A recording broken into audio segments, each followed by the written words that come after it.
Block Congress committee Solan द्वारा सोमवार को कंडाघाट के विश्राम गृह में राष्ट्रपिता महात्मा गांधी व पूर्व प्रधानमंत्री लाल बहादुर शास्त्री की जयंती को सद्भावना दिवस के रूप में मनाई गई। ये कार्यक्रम संजीव ठाकुर अध्यक्ष ब्लॉक कांग्रेस कमेटी सोलन की अध्यक्षता में आयोजित किया गया। इस कार्यक्रम में प्रदेश के स्वास्थ्य मंत्री डॉक्टर धनीराम शांडिल ने बतौर मुख्य अतिथि शिरकत की। स्वास्थ्य मंत्री डॉक्टर धनीराम शांडिल के कार्यक्रम में पहुंचने पर संजीव ठाकुर अध्यक्ष ब्लॉक कांग्रेस कमेटी सोलन की अगुवाई में कांग्रेस कार्यकर्ताओं ने मंत्री का स्वागत किया। इस दौरान मंत्री ने महात्मा गांधी व लाल बहादुर शास्त्री की तस्वीर पर फूल अर्पित कर इस कार्यक्रम का शुभारंभ किया। इस कार्यक्रम के दौरान ब्लॉक कांग्रेस कमेटी सोलन के सदस्यों सहित कंडाघाट के कांग्रेस कार्यकर्ताओं ने भी इस कार्यक्रम में पहुंचकर महात्मा गांधी व लाल बहादुर शास्त्री की तस्वीर पर फूल अर्पित कर उन्हें याद किया।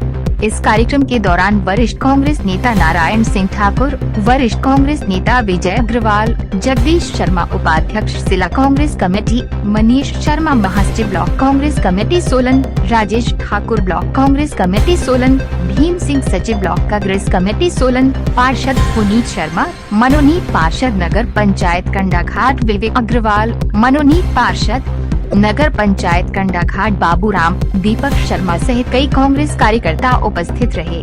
कार्यक्रम के दौरान स्वास्थ्य मंत्री ने कहा कि देश को अंग्रेजी हुकूमत आजादी दिलवाने वाले महात्मा गांधी ने अहम भूमिका निभाई। उन्होंने सत्य और अहिंसा के मार्ग पर चलकर देश को आजाद कराया। महात्मा गांधी पूरी दुनिया में मानव जाति को सत्य, अहिंसा और शांति का पाठ पढ़ाया। आज हम सभी को उनके बताए सत्य, अहिंसा के मार्ग पर चलना होगा। इसके अलावा उन्होंने और क्या कहा, सुनिए।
आज का बहुत ही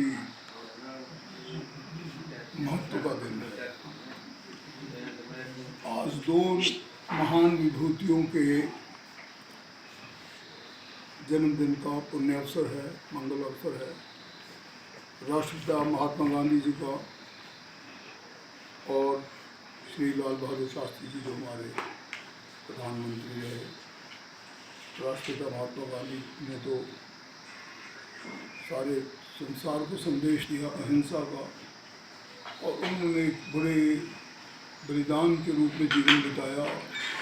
राष्ट्र की हमारी स्वाधीनता के लिए जो हम आज अपने पाँव पे खड़े हैं, 75 साल मना रहे हैं, मैं समझता हूँ उसमें राष्ट्रपिता महात्मा गांधी का बहुत बड़ा योगदान रहा है। अंतर्राष्ट्रीय स्तर पर भी, राष्ट्रीय स्तर पर भी, और गांव-गांव तक जिसे पैगाम दिया उन्होंने, मैं समझता हूँ एक अपने में बहुत बड़ी मिसाल है। एक महान नेता की भी, और मैं तो कहता हूँ एक इस प्रकार के व्यक्ति की जिसको पूरे भारत की मिट्टी में कण कण में उनकी अहिंसा की जो नीति है वो रहेगी।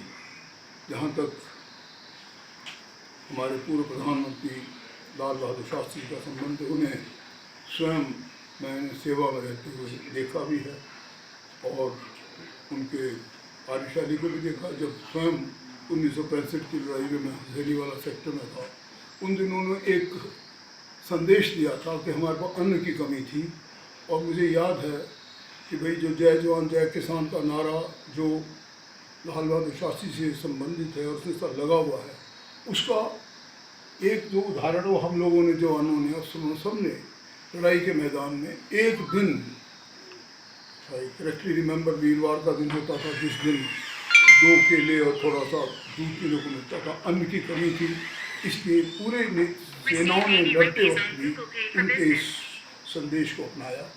इसलिए भी, और वैसे भी एक बहुत ईमानदार, मैं समझता हूँ ईमानदार जो प्राइम मिनिस्टर अपने समय के रहे, ये मशहूर था उनके बारे में कि जब जिस वक्त से हमारे देश में भी हमारे मुख्यमंत्री के बाद बहुत कम संसाधन होते थे और थोड़ा सा बैंक बैलेंस, ऐसे ही लाल बहादुर शास्त्री जी का विश्राम का जीवन ऐसा रहा और अंत तक भी वो अपने लिए कोई ज़्यादा संग्रह नहीं कर सके। शायद कोई कहते हैं कि उनको अच्छे वाला मकान भी बच्चों ने बाद में ही बनाया।